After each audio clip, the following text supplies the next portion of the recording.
Hey guys, in today's video, I'll walk you through how to download and install Ableton Live on your Mac, step by step. Let's jump right in. First, open your preferred web browser.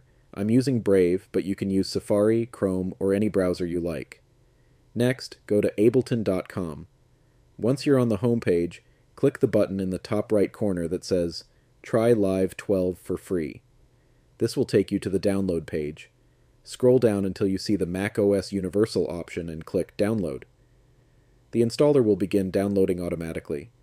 Depending on your internet speed, this may take a few minutes, so just hang tight. Once the download finishes, go to your Downloads folder and double-click the .dmg file to open it. A new window will appear with the license agreement. Click Agree to proceed. Then, drag the Ableton Live icon into the Applications folder. This will copy the app to your Mac.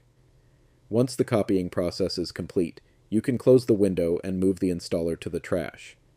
Now, go to your Applications folder and double-click Ableton Live to launch it.